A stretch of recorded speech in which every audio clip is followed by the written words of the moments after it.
Hi guys, it's Ro and welcome back to my channel. So today I'm so excited because I am going to be reviewing Crystal Storm by Morgan Rhodes, and this is the fifth book in the Fallen Kingdom series, which is a high fantasy series. If you guys haven't heard of this, it's young adult, high fantasy, but yes, this is the fifth book. If you are not up to date in the Fallen Kingdom series, or if you haven't even read it yet, please leave this video, but I highly suggest reading these if you are a lover of high fantasy. The cliffhangers are crazy at the end of every single book in this series, so it's just agony waiting for the next one. But the sixth book is going to be the final book in the Fallen Kingdom series. I really enjoyed this fifth book. I'm just going to be discussing my thoughts on this, more of a book talk video. So if you guys are interested in hearing my thoughts on Crystal Storm, please keep watching. So now I'm going to jump into the spoilery section of this video. The Crystal Storm opens as a prologue, and we get the point of view of King Gaius, who is Magnus's father, and obviously he is constructed as a villain throughout this whole series. He is a bad guy, everyone hates him, but we definitely do get to look into his character more in depth in this book. I was so surprised and actually happy with the amount of character development that did come along with Gaius's character, because beforehand we really didn't know what his intentions were as to why he did all these evil, horrible things, and what really kick-started off his hatred towards Cleo's family. We get this prologue when King Gaius finds out that Cleo's mother, Elena, had died. We definitely find out more about Gaius's and Elena's relationship. I'm still unsure as to how Elena felt towards King Gaius. Hopefully we can see more of what their relationship had been like in the next book. We definitely do get to see how much his relationship with Elena had affected him, and it was really interesting when Magnus's grandma, or King Gaius's mother, what's her name, felt towards Elena and Gaius's relationship with her. I really liked the introduction to Celia's character. I always suspected there was something up with her, and let me just say, I really did believe that about a third into the book that Sierra had placed this curse on Cleo so Cleo would die in childbirth if she were to get pregnant. I strongly believe that Celia was the one who did curse Elena because of that underlying hatred for her as to how her son reacted to her rejection of him. But I was so calling for Celia to be the one who made up this whole curse and put it on Cleo's lineage, but turns out there wasn't even a freaking curse. But I reckon that would have been so cool if we did get to see that she had put a curse on Cleo. Obviously that would bring up heaps of complications, you know what I mean, between Cleo and Magnus, but still I thought that would be an interesting plot twist. It turns out she did actually just lie to say that there was this curse put on Cleo, and there actually isn't, so thank the Lord. But yeah, I really found her character interesting. She definitely had this deceiving persona, and I sort of didn't call for it at the start, but obviously she had to be some sort of evil to spawn King Gaius. We definitely did find out the true Celia towards the end of this book, obviously at that massive climax, and turns out Gaius killed her in the end. I wasn't expecting that either. As always, Morgan Rhodes always surprises me at the amount of betrayal that occurs towards the end of every book in this series. I always going into these books with a sense of apprehension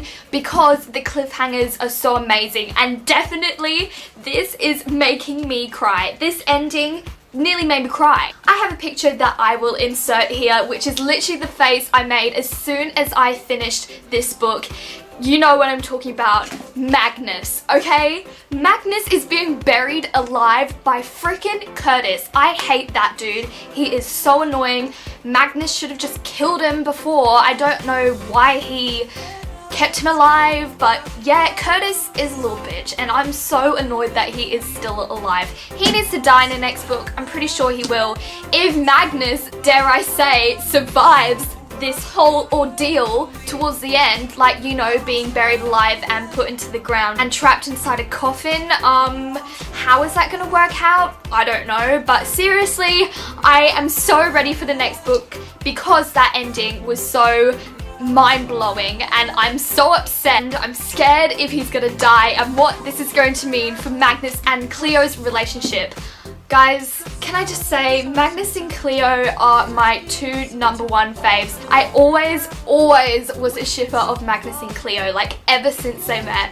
I have loved seeing the character development of Magnus and how we did get to see his old self in this book when interacting with people like Jonas and Nick, who really haven't found out the layers behind Magnus's character. But of course, Magnus and Cleo have gotten so close, and I love the relationship that they share and how they can rely upon one another. I really think Cleo is the only crutch for Magnus to lean upon. During the rest of this series, Cleo is really the only thing that he's got, aside from Lucia, who I will come back to in a second. Okay, Magnus and Cleo's relationship is absolutely amazing. I love their banter. They tease each other all the time. Even through their arguments, I'm smiling because they are so witty towards one another. There is always that underlying tension. That brings me to the point of views in this book. Can I just say that I am not the biggest fan of Lucia or Lucia. I'm not really sure the proper way to pronounce her name, but I'm just going to say Lucia for the moment. Correct me if I'm wrong. I really couldn't stand Lucia, and I hated her point of view in Frozen Tides. I don't know, I just feel like she's a very annoying person, and then she decides to do all these horrible things in Frozen Tides, and then just now realizes all those things that she did were wrong. Like, what?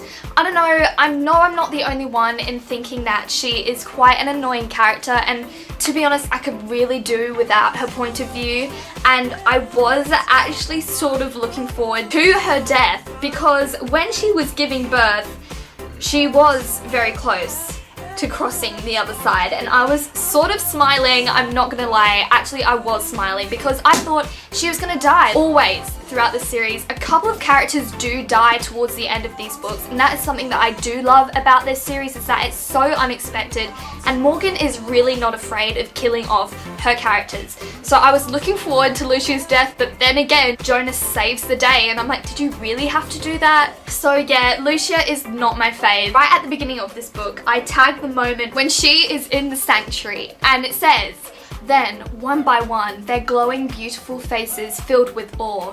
Each immortal, including Mia, surprised Lucia by sinking to their knees before her." And I wish I got this thing on film, because I did the biggest eye roll you have ever seen. I just can't stand her. Anyway, moving past Lucia, can we just touch on Amara's point of view? Okay, I'm not gonna lie, Amara is sort of an annoying character as well, which sucks, but I can't deny that her character is made greater by the way that she can manipulate the people around her. I think she secretly is a genius. She is a master manipulator. She's ruthless, which is something I do respect, sort of just skimming her chapters, but then towards the end I was reading Amara's point of view more in depth. To be honest, I think Amara is actually quite lonely, and it's sort of sad to see the way that Asher and Amara's relationship has turned out. In saying that, she did kill him in the previous book. Unfortunate that he came back to life and tried to take her throne, but yeah, it is sort of sad. I understand why she has turned towards this dark side, but then again, it's been through her decisions that has put her into this state of loneliness. I feel like she just needs a friend, and I think that's why she felt so betrayed when Nerissa was clearly on Cleo's side. I did feel sorry for her, but then again, I don't. I'm sort of confused about where I sit on Amara's character, but I can say that I did enjoy her point of view later on in the book.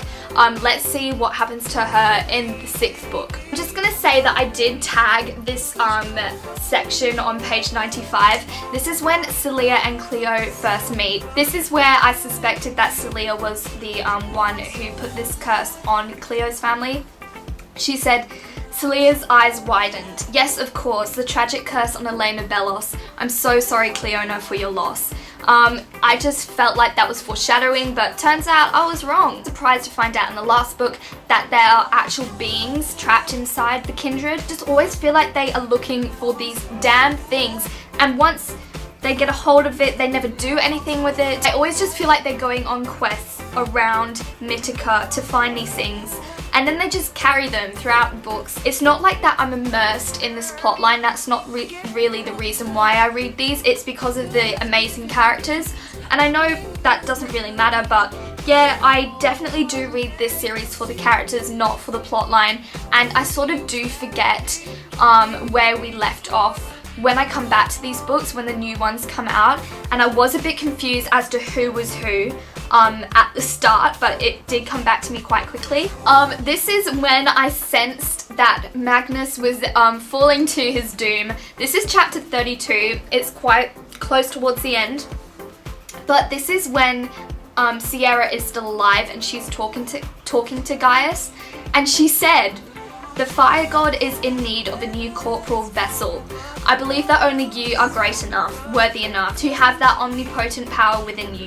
When it said the fire god is in need of a new corporal vessel, I thought she meant Magnus, and I literally wrote, "Magnus, no," because I was gasping at this point, because Magnus wasn't in this whole situation, and everyone was like, where the hell is Magnus?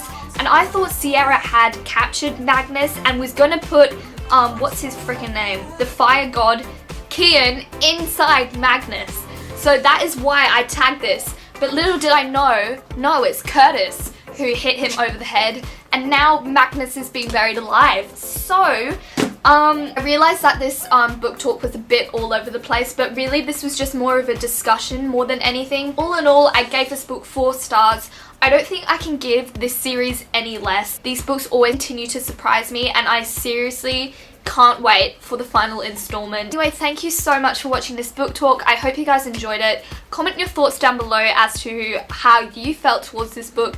Do you agree with anything I said? Do you disagree? I'd love to know. Anyway, that's all from me, and I'll see you next week. Bye! We're going to be playing 2 Truths, 1 Lie, but book edition. Book edition.